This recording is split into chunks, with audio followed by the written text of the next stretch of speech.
I'm sorry. Thank you, Jagannath Pandit Prabhu. I was muted. So I am giving class because 3 different devotees couldn't. So that's how you get me today. We are reading from the 4th canto, chapter 29, verses 76 and 77. And sorry about the interruption during the chanting. That was because of the internet provider. Om Namo Bhagavate Vasudevaya. Om Namo Bhagavate Vasudevaya. Om Namo Bhagavate Vasudevaya. Narayanam Namaskritya Naram Chaiva Narottamam Devim Saraswatim Vyasam Tato Jayamudirayet. Nasta Prayeshavadrishu Nityam Bhagavata Sevaya Bhagavati Utamashloke Bhaktir Bhavati Naistiki.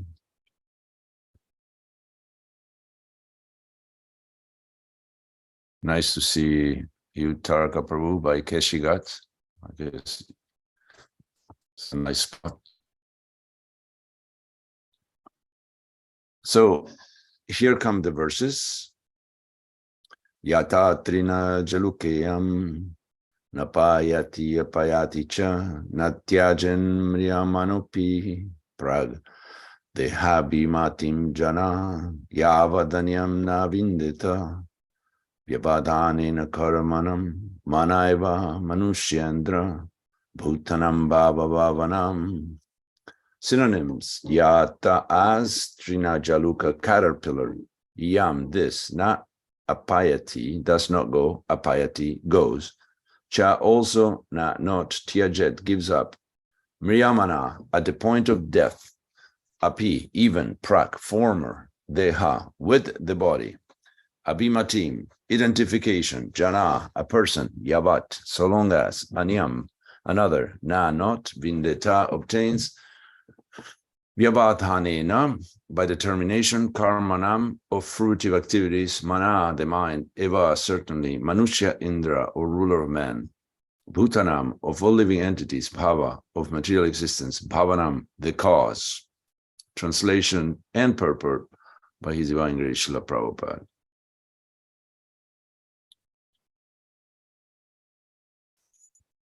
The caterpillar transports itself from one leaf to another by capturing one leaf before giving up the other. Similarly, according to his previous work, the living entity must capture another body before giving up the one he has. This is because the mind is a reservoir of all kinds of desires. Purport. A living entity too much absorbed in material activity becomes very much attracted to the material body. Actually, since it's somewhat of an extended purport, I would like to offer my obeisances first and then comment so I don't have to read it twice. Om Jnana Timirandasya Gyananjana Shalakaya Chaksur Militam Jena Tasmai Shri Gurave Namaha Mukam Karoti Vachalam Pangum Langayate Girim Yat Kripa Tamaham Vande Shri Gurundina Taranam Paramananda Madhavam Shri Chaitanya Mishwaram Vancha Kalpataru Vischa Kripa Sindhu Evacha Patitanam Pavanevyu Vaishnavyu Namo Namaha. So let's read the verse again. The caterpillar, and we have used this example. Everybody that I know has been teaching Krishna consciousness for any length of time uses the example of a caterpillar that doesn't abandon one leaf. It touches the next leaf, but doesn't leave the one previously. But in this case, Prabhupada is using, the Bhagavatam is using it a different way. The caterpillar transports itself from one leaf to another by capturing one leaf before giving up the other. Similarly, according to his previous work, the living entity must capture another body before giving up the one he has. This is because the mind is a reservoir of all kinds of desires. In the purport, Prabhupada says, a living entity too much absorbed in material activity becomes very much attracted to the material body. Even at the point of death, he thinks of his present body and the relatives connected to it. Thus, he remains fully absorbed in the bodily conception of life, so much so that even at the point of death, he abhors living his present body. I was actually thinking, as we write texts to each other, and then we send this emoticon with the folded hands, I see that different devotees, according to their skin color, they send folded hands with matching the skin color, the hue of their body. Aren't we absorbed in the bodily conception of life and just basically getting even more immersed? I mean, it's a nice gesture that you match the colors, like, you know, when you dress up, you match your colors. But I think it's a telltale sign that we are actually identifying with the body. Once again, this simple instruction, that is the first instruction for all practicing transcendentalists, we are not the body. And then there we are again. Thank you, Prabhu. And then folded hands exactly matching my skin color, which is what I think I am. So I don't know. I don't know what to think about that one.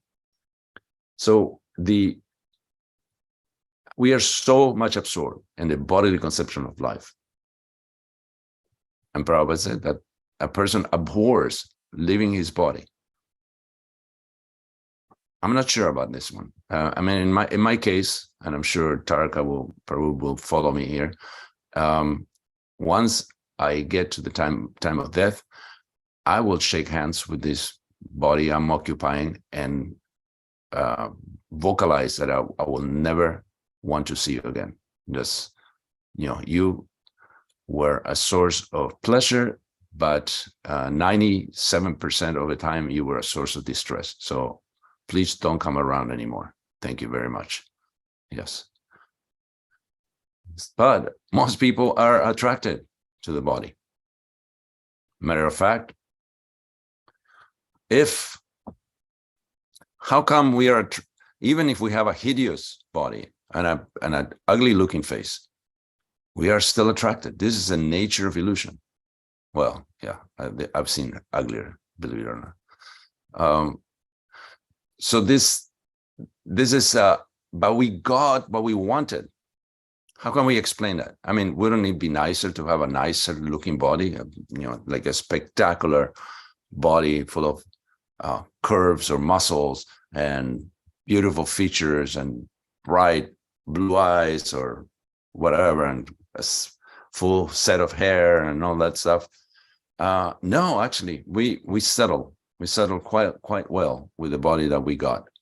How did we get this body? Because we wanted it. How can we explain that we wanted it? There's a pretty simple formula.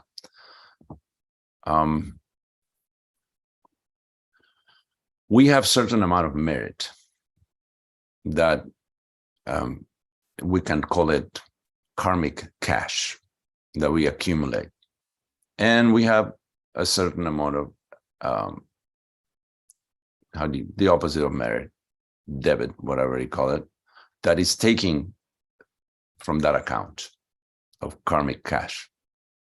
So at the time of death, we have already been projecting a body for our next life. Matter of fact, we've been working very hard by our thoughts and actions into getting a new body for ourselves. We're projecting one, is in the shop, is being made up according to specifications. However, if you want a particular body that has expensive parts, like a beautiful face and health and all that stuff, if you look into your karma account, well, we don't have that kind of cash for that particular body.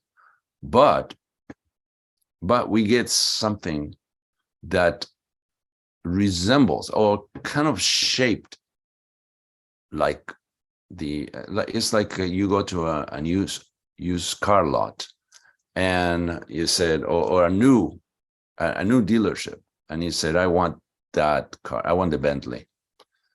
Yeah, okay. So the Bentley is what, $400,000 or something like that. How much do you have? Well, I have about $9,500. Yeah, you're a little short. Even, you won't even be able to make the down payment. So let me show you something else. And takes us around to another salesman with plastic white shoes and Brill cream all over his hair, and takes us to the used car lot where there are cars that don't exactly look like a Bentley. They more look like a Chevy Cavalier and a Toyota Supra, and said, well, how about this one? This is only $8,000, and you have $1,500 to repair because something was going to go bad soon. Yeah, but I wanted a Bentley. I tell you what, for $100 extra, I will get the Bentley thing that goes directly on the hood, that little winged angel, and I put it right on the Toyota, and you'll feel like a king. So this is what we got. We got the Toyota with a Bentley hood ornament. This is our body. And the fact that is constructed specifically for us is that if you actually look at this hideous body of yours, and I'm talking about myself, in the mirror for 5 minutes, if you get that far, you fall in love. You think, oh, wow, this is amazing. This is a wonderful thing. This is the nature of illusion. We settle for a Toyota when we deserve a Bentley. We deserve better than a Bentley. We have a spiritual body waiting for us, and we've been trading for all sorts of nonsense, all sorts of garbage. So sometimes we feel existential pain, like something is eating us from inside, just terrible existential pain. And this is Krishna. We should take it as a blessing. This is Krishna doing his pastime with a flamethrower, burning our next body, which we are eagerly projecting. So as we feel this tremendous pain, Krishna is separating us from the idea of getting a new body by burning the next body. This is the mercy of Krishna upon the Vaishnavas, because nobody else cares. The Vaishnavas do care, and Krishna actually forces them sometimes to care. So Krishna is impartial, but he's a bit partial to the Vaishnavas. So he helps in very unusual ways. Sometimes it is found that a person on the verge of death remains in a coma for many days before giving up the body. This is common among so-called leaders and politicians who think that without their presence, the entire country and all society will be in chaos. This is called Maya. Political leaders do not like to leave their political posts, and they either have to be shot by an enemy or obliged to leave by the arrival of death. Actually, I've seen well, not just once, but I've seen politicians that they are being banned for because of their actions, and they will still go to, they're in even small things like city council or mayors, or they're in office and they're kicked out officially, and they don't want to leave. They actually have to be escorted by the police. This is embarrassing. This is embarrassing. This is crazy attachment. It's Maya. So Prabhupada said they don't like to leave their political posts, and they either have to be shot by an enemy or obliged to leave by the arrival of death. By superior arrangement, a living entity is offered another body, but because of his attraction to the present body, he does not like to transfer himself to another body.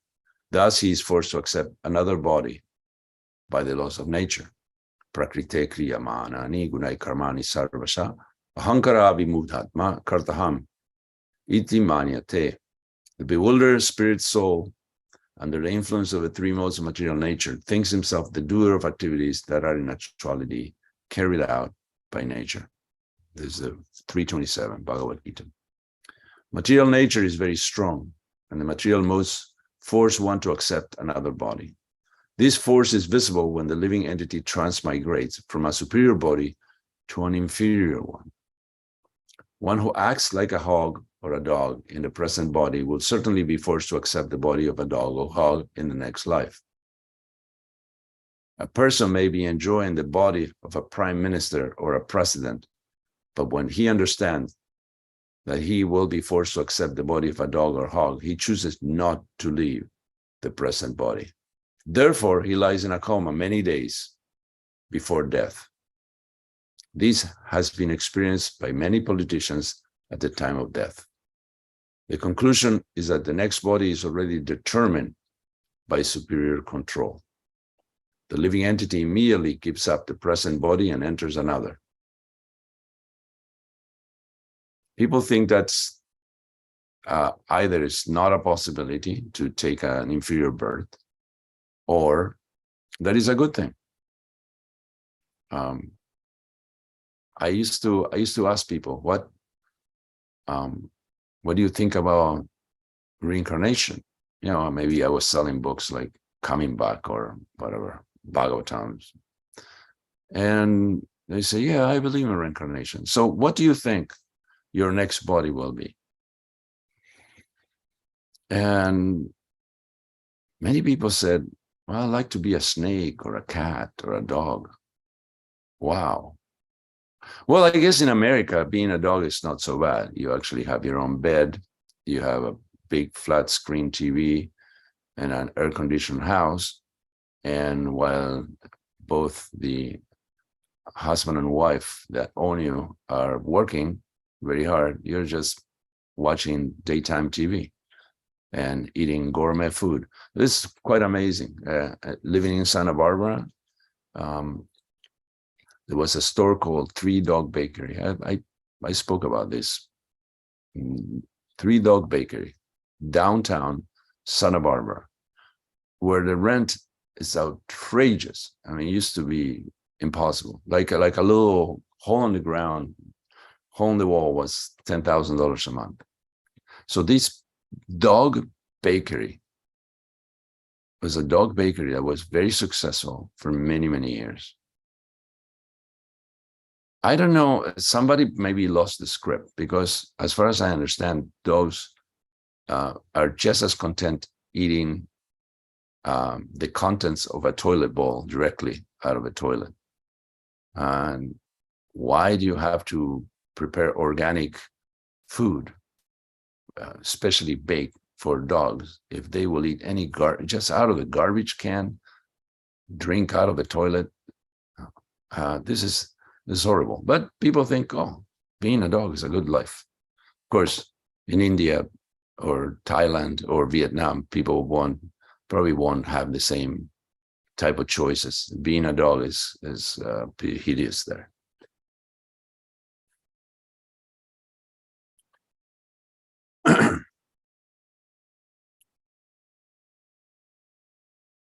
The conclusion is that the next body is already determined by superior control. The living entity immediately gives up the present body and enters another. Sometimes in the present body, the living entity feels that many of his desires and imaginations are not fulfilled.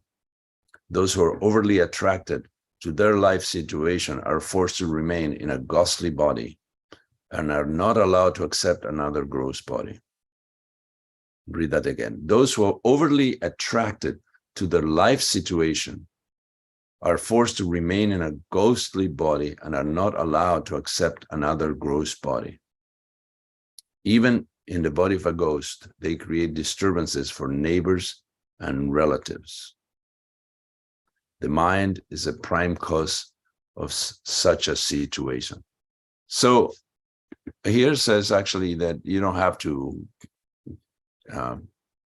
commit suicide in order to get the body of a ghost. If you're too attached and unfulfilled in this body that you think, oh, I have so many things that I need to do and I cannot leave this body, then you actually hover around in the same situation, in the same neighborhood, in the same house, with the same relatives and neighbors, just creating disturbance for everybody, trying to fulfill the desires, which are actually impossible to satisfy with a body. What to speak of without a body? You're thirsty, you can't drink, you're hungry, you can't eat, you have sex desire, you have nothing to be able to satisfy your sexual tendencies. So this is a hellish life.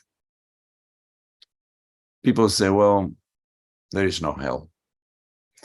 But there was a case probably 40 years ago, I read about, I think it was in Brooklyn or some neighborhood in New York, where there were some construction workers either fixing or building a new bridge across the Hudson. And one of the steel beams weighing many tons fell directly into the legs of one of the workers.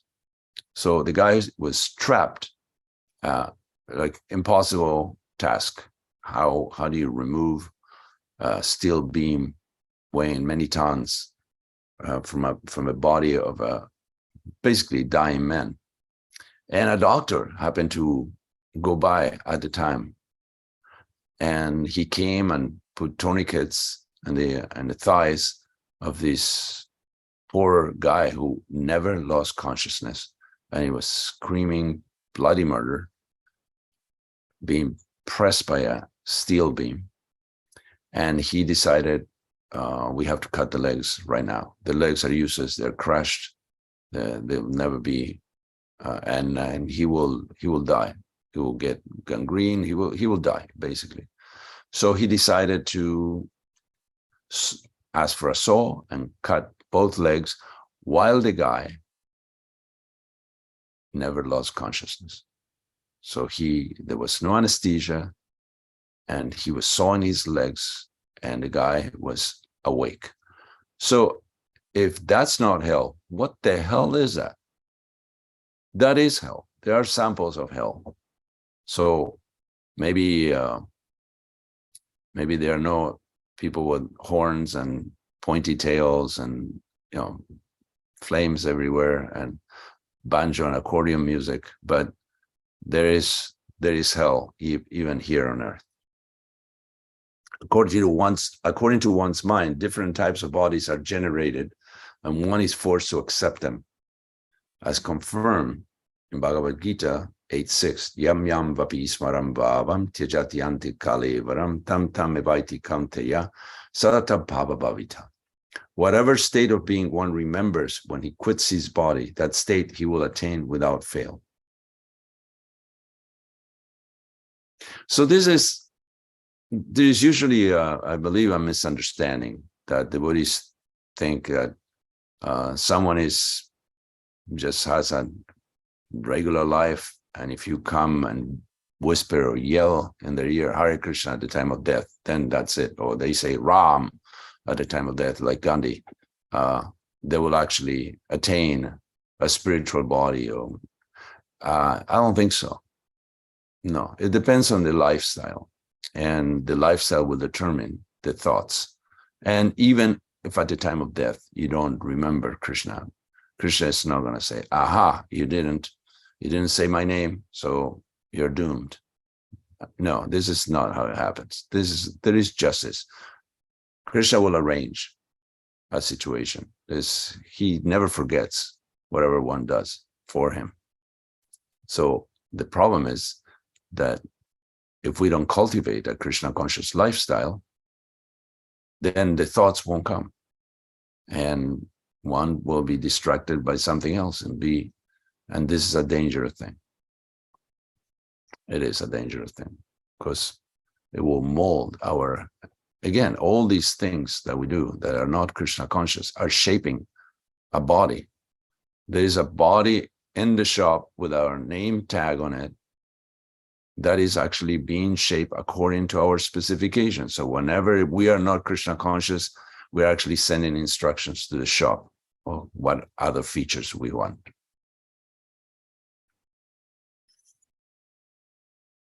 Within one's body and mind, one can think of either a dog or a god, and in the next life is offered to him accordingly. This is explained in Bhagavad Gita 13.22. Purusha prakritisto hi bhunkte prakriti jangunan karanam guna sangosya sadaso yoni janmasu. The living entity in material nature thus follows the way of life, enjoying the three modes of nature. This is due to his association with that material nature. Thus he meets with good and evil among various species. The living entity may transmigrate to either a superior or inferior body according to his association with the modes of material nature. If he associates with the mode of ignorance, he gets the body of an animal or an inferior man. But if he associates with the mode of goodness or passion, he gets a body accordingly. This is also confirmed in Bhagavad Gita 14.18. Urdvam gachanti sattvasta madhyeti shtanti rajasa jaganya guna vritista adogachanti tamasa. Those situated in the mode of goodness gradually go upward to the higher planets. Those in the mode of passion live on the earthly planets, and those in the mode of ignorance go down to the hellish worlds.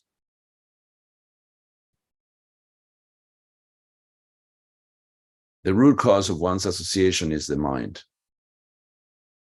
The root cause of one's association is the mind. This great Krishna consciousness movement is the greatest boon to human society because it is teaching everyone to think always of Krishna by executing devotional service. In this way, at the end of life, one may be transferred to the association of Krishna. This is technically called Nitya Lila Pravishta, entering into the planet Goloka, Vrindavan.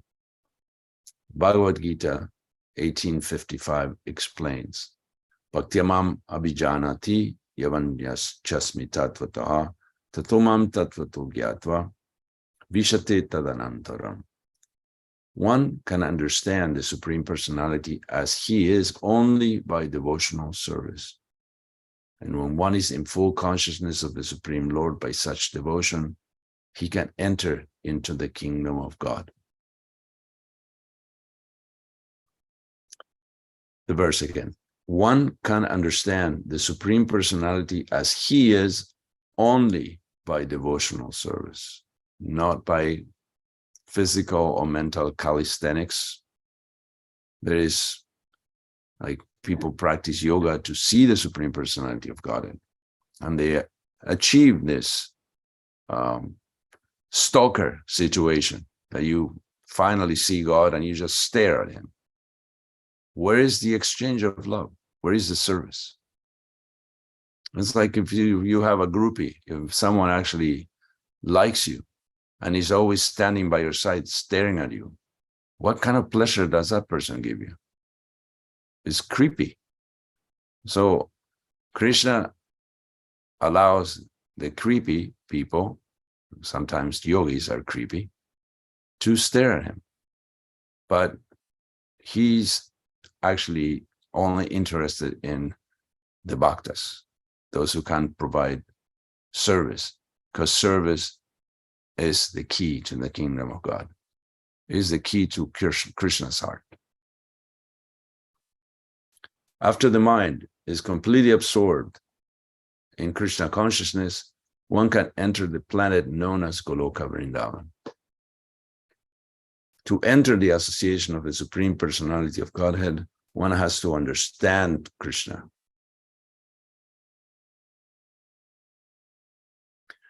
Sometimes people ask, why is that Krishna Lila is mostly described in the 10th canto of the Bhagavatam?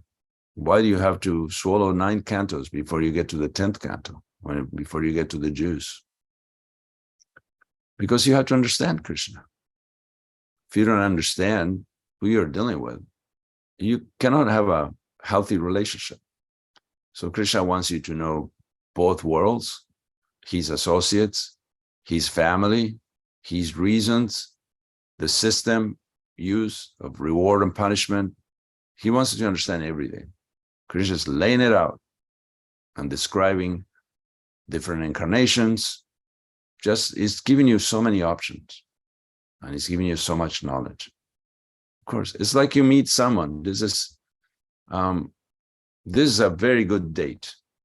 If you want to meet someone and they tell you everything about themselves, then you know what you're facing. And then once you gain intimacy, then you can hear about more details about what he really cares about. To enter the association of the Supreme Personality of Godhead, one has to understand Krishna. The process of understanding Krishna is devotional service.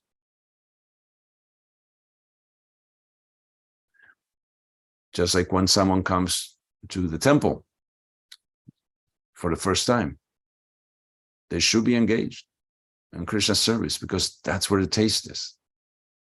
Yes, you may have cut vegetables before. You may have washed pots before. You may have swept rooms before. You may have attend classes before. You may have danced before.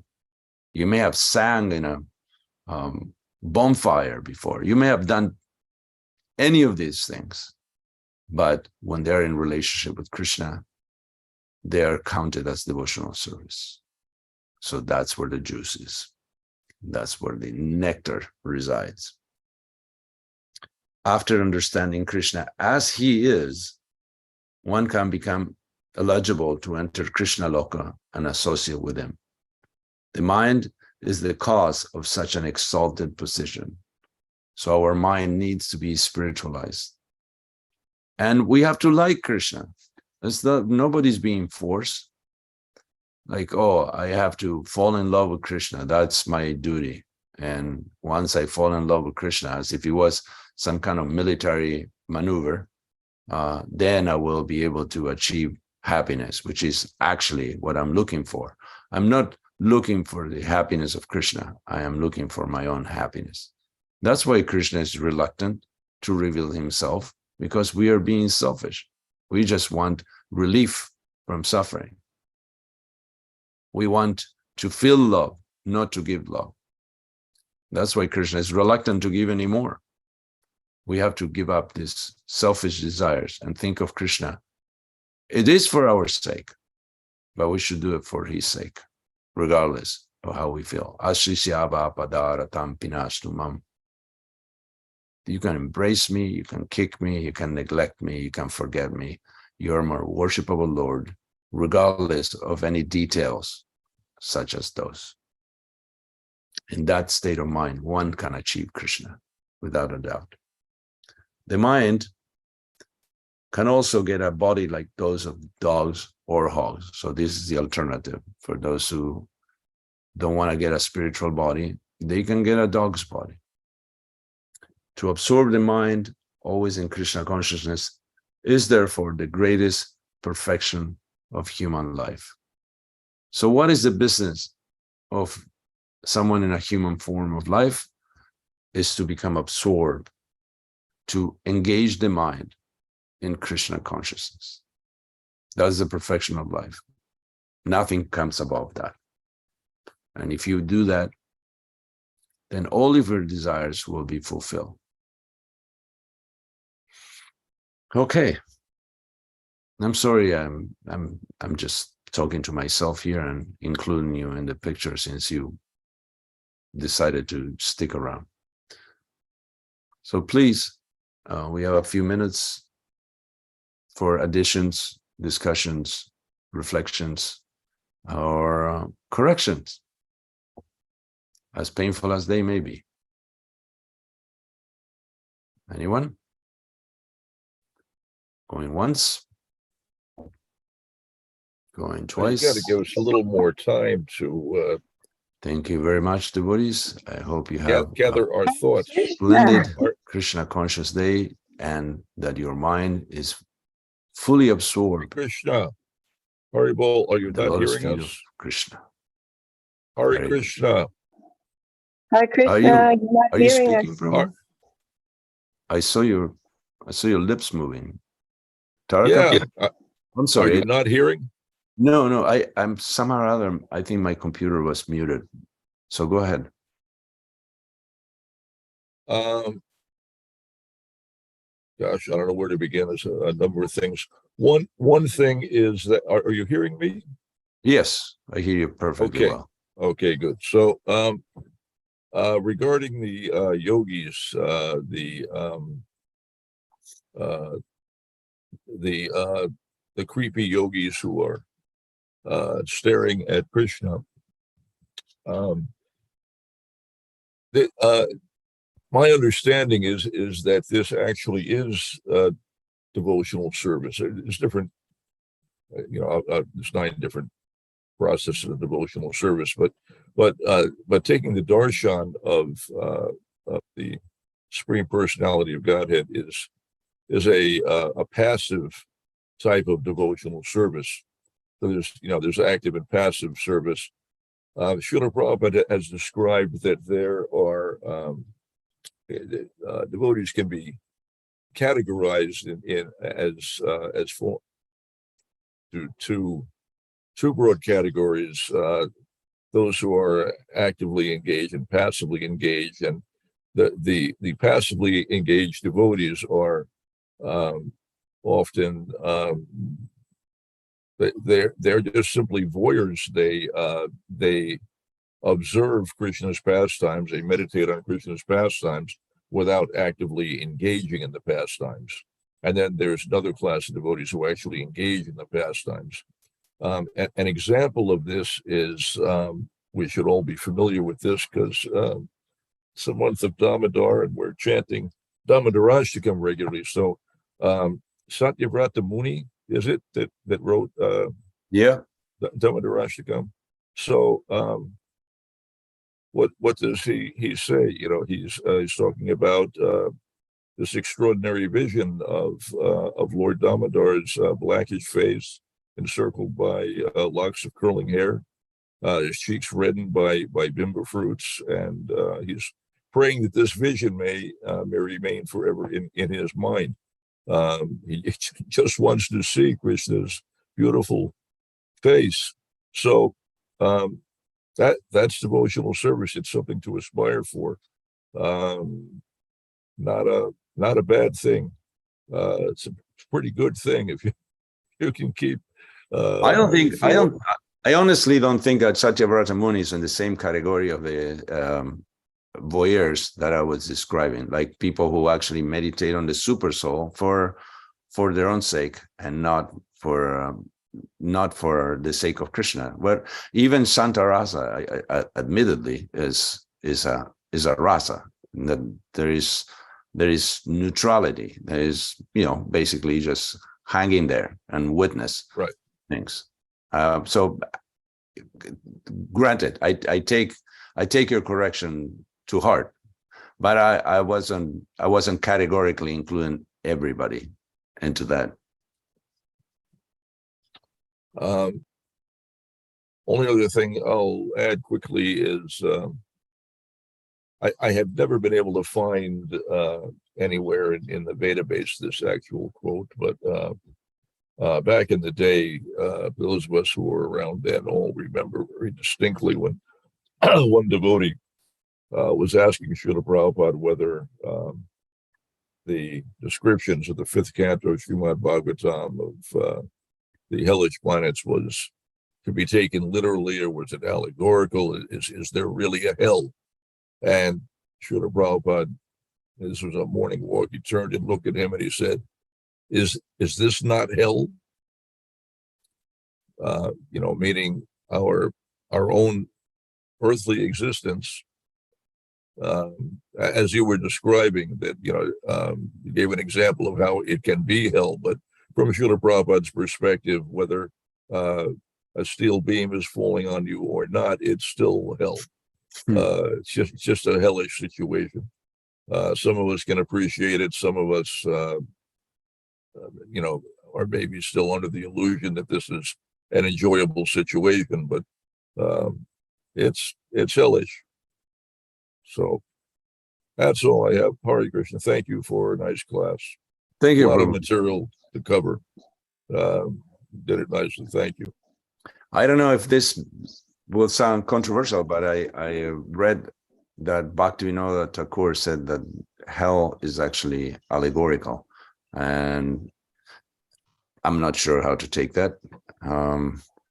There is a full description of a hellish planets in the fifth canto of the Bhagavatam that tells you about places. So maybe there are places like that, and it's always on the subtle platform.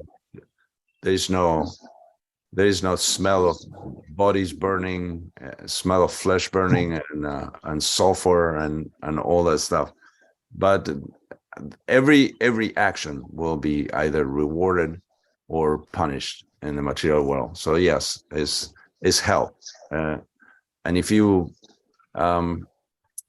just the fact that there are gated communities in America tells you that there are places that are not suitable for habitation, that people don't want to be there. So there is the definition of hell varies according to time, circumstance, and the people involved. But yes, there's just the vision of a transcendentalist that sees changing bodies. This is basically the vision of a transcendentalist. They see Krishna and they see changing bodies. This is which to a transcendentalist, that's hell. Like you have to search for your identity, body after body after body. And nowadays, and I've seen enough evidence of that, people are even more confused, like adding illusion over illusion, like a dream within a dream within a dream. Like they don't know, they let 3-year-olds choose their gender, and they think men and women are identical, and they are actually completely mistaken in the material platform, which there's no escape from that. It's like a labyrinth that doesn't have an end, doesn't have an exit. You just always end up in the same place. You have to actually be airlifted. That's what Krishna consciousness is. Krishna consciousness airlifts you from the impossible labyrinth that doesn't have an exit. Prabhu, we're out of time, but I just have to say one thing about this statement of Bhaktivinoda Thakur. This comes from, there was a particular book that Bhaktivinoda Thakur wrote, in which he actually it was the thing to understand is that he was writing specifically for atheists, and so in that book he actually suggests that Srimad Bhagavatam be read and taken as allegory. He makes a whole bunch of statements that, for most devotees would seem contradictory or very controversial, but he does later explain that what he was doing, why he was doing it, and that devotees should not misunderstand. He absolutely agrees that the accounts of the Srimad Bhagavatam are accurate and correct, but he presented the ideas in a particular way, just to encourage people to hear Srimad Bhagavatam, even if they don't accept it as the literal truth. His assertion was that just by hearing, they would be purified and eventually come to the point of being able to understand it as the absolute truth. So there are those statements that appear in that particular book. I can't recall the name of it now. I remember reading it years ago, and but he does explain. I think in the latter portion of the book, he explains what he was doing and why, and explains that that for the actual devotees, they should not be confused by these statements. Anyway, so I think it's important that people understand that. Okay. That's all. Hare Krishna. Thank you. Lila Kishori, you had something to say, I think. Hare Krishna, good morning. Yes, thank you so much for a wonderful class. Very thought-provoking. I wanted to it resonated with me about the hands, the folded emoji. And what I thought was that it was something that I never really thought about consciously like that. And so these are opportunities to practice devotional service, even the things that we don't think about. And then you realize like, maybe that is an attachment to the body. And now I can say to Krishna, wow, I've got this going on at a level I didn't even realize, and surrender that and start to think about it differently. And it may be for a while I just don't use that emoji at all until I can become not attached to it, but I just never thought of it that way. And then also I thought about when you were saying about people at the last minute just going like Krishna, Krishna, and like they've lived a whole life of sin, it's like, oh, it's fine. I think more about what I learned about the thief on the cross next to Jesus, who lived a horrible life, was hanging up there next to him, and then says like, oh, I get it now. It was a matter of consciousness. It wasn't like he just looked at Jesus and went, oh, you're Jesus, and it was all fine. His consciousness shifted in that last moment. And then it was said to him, you'll be with me in paradise today, now, like you're already there, basically. And I think of it more like that perhaps there may be people who, for whatever reason, have fallen away from devotional service or haven't, but in that moment of death, who may really, by Krishna's arrangement, have enough of a shift in consciousness that when they say it, it's different than just reciting something or trying to get a result with like not putting in any effort. So that was all that I had. And again, always your classes make me it just opened my mind in very different ways. So thank you. Thank you, Baba. Thank you. You're very kind. As far as the second point that you mentioned, we have the story of Ajamil, who actually, he did say Narayan, but There was history there. He was a pious Brahmin before he became a debauchee. So it wasn't like all of a sudden he lived an entire life of sin, and at the last moment, just because he said the name of the Lord, he was saved. No, he had a prior history. So that kicked in. So what saved him is his history, not the last moment utterance of a holy name. So we should actually count on, try to make a good pious history before we get to the last moment and think, okay, I'll just save all my cartridges for the last. Yeah, I saved the last song, the best song for last. No, you have to actually play quite a few good songs before you get to that point. Otherwise, you're not a good DJ, honestly. Krishna won't take it very seriously, and we shouldn't either. Somehow or other, by hook or by crook, we have to become Krishna conscious. And Prabhupada said, give this lifetime to Krishna. And we were having Justil here for lunch a few days ago, and he said, actually, that's not entirely true. Give this lifetime for Krishna, because we already lived half a lifetime or more. So we have only 20 years left. So give those 20 years to Krishna. So it's actually a smaller request than what appears to be. So yes, I am hopefully trying to listen to what I'm saying, so I can encourage myself to give my last years to Krishna. So make my life successful. And I was discussing with the illustrious Yasudev Prabhu about how we should actually see Krishna everywhere and Krishna in everyone. Because the vision of a Kanista is that they only see Krishna in the temple and the deity. And because of envy, they cannot see the Supreme Lord in every living creature. That the divine nature is everywhere. Krishna is everywhere and he's worshipable. But we only see it at the temple. Oh, Jai Radha Damodar, and who the hell are you? Kind of thing.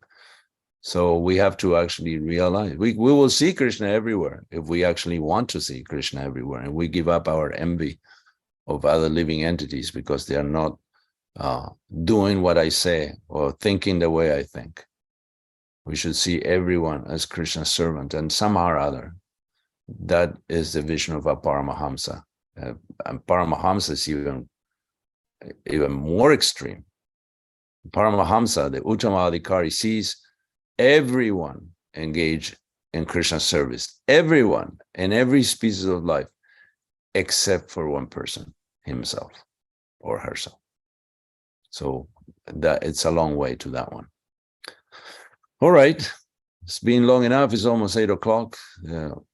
Have a great Krishna conscious day. Please forgive me for all the mistakes I make and all the statements that will get disproven over and over that I make. Oh, I'm sorry. Yes. Yeah, I just have to say, I think I disagree about the Ajamil account. Okay. My understanding is that simply repeating the name Narayan one time without offense, that alone was sufficient to save him. Yeah, but how? And it was not dependent on his past history.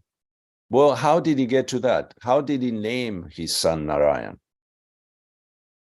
Yeah, that's good fortune. A good fortune. He was practicing some sort of Krishna consciousness that he chose a name of God for his son. Yeah. So okay. Without history, his son would have been called Sunil, and so he could have said Sunil without envy, and that nothing would have happened. So there was some history there. that he was somewhat Krishna conscious, at least to that extreme, to that point, the naming his son after one of God's names, and that saved him. Because if he didn't, his son would have had a different name, and that wouldn't have saved him. Don't you think? But he could he could have given him God's name even without having had the prior history. Yeah, and that's also which, you see that, commonly in India, people are not necessarily even thinking that this or that name is a name of God, but they're just common names like, Joe or John. But the effect is the same. I just worry that to suggest otherwise is a minimization of the holy names and an offense. Everything that I have understood from Srila Prabhupada seems to indicate to me that no prior history is required, that just simply once chanting without offense is sufficient to save you at the time of death. Won't necessarily deliver you to the topmost platform, but it will save you from a hellish situation and provide you with an opportunity to progress further from that point. And that was the case for Jamil. He didn't immediately go back home, but he got a chance to rectify himself. Anyway, that's my opinion. I'm not sure if I agree with you, Prabhu. I don't diminish or discount the power, the all powerful nature of the holy name.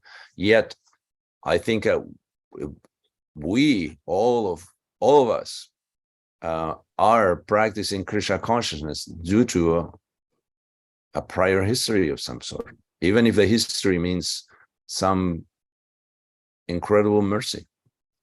So yes, this may be a case where a tremendous amount of mercy happened in the case of Ajamil, and the power of a holy name is there. But how did the holy name get there to his lips? It's because there was some kind of connection.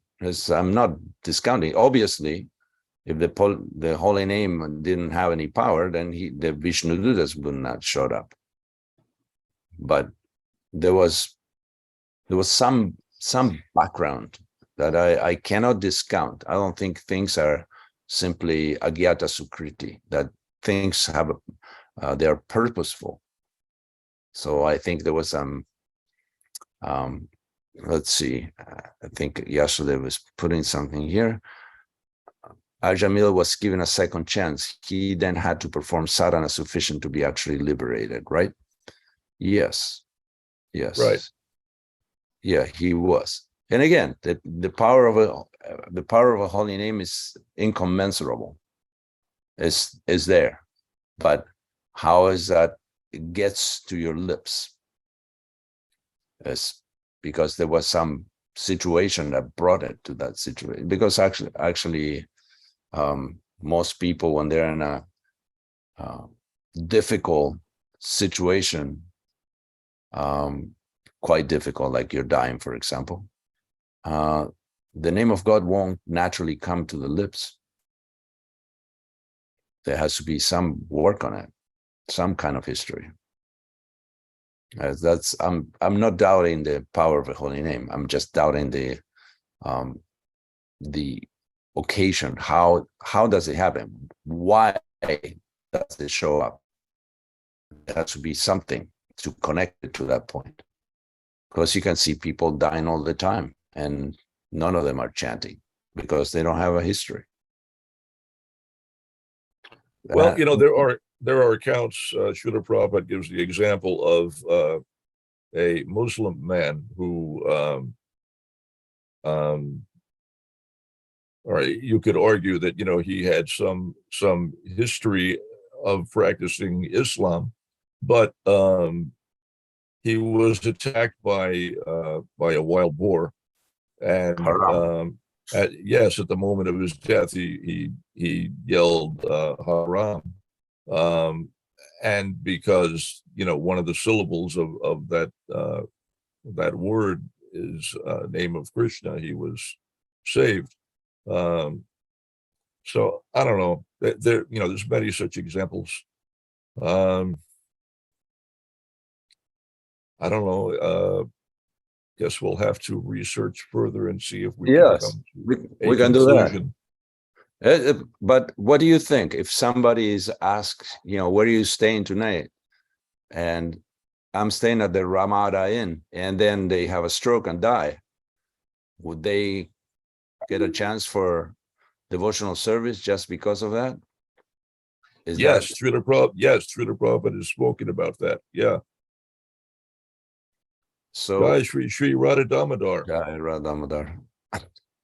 Well, I guess yes. So the holy name is fully merciful and is capable of empowering anybody to be liberated and to practice devotional service. But I don't know. I'm thinking, don't count on it. Try practicing before it happens, because you may not get that fortunate. Certainly don't count on that. Don't be complacent. Thank you, Prabhu. It's always good to have such insight from you. Matter of fact, I don't know why you didn't just give a class today. It's you come fully equipped. You are always, whatever class anybody's giving, you always have quotes and realizations. So you may as well give the whole class. Just a suggestion. Yeah, it's just it is stressful for me, and it affects my health. Okay. Well, we don't want to do that. Thank you. Thank you, devotees. All right, All glories to Srila Prabhupada, Grantaraj Srimad Bhagavatam Ki Jai, Radha Damodar Ki Jai, Kartik Ki Jai, Gaura Premanande.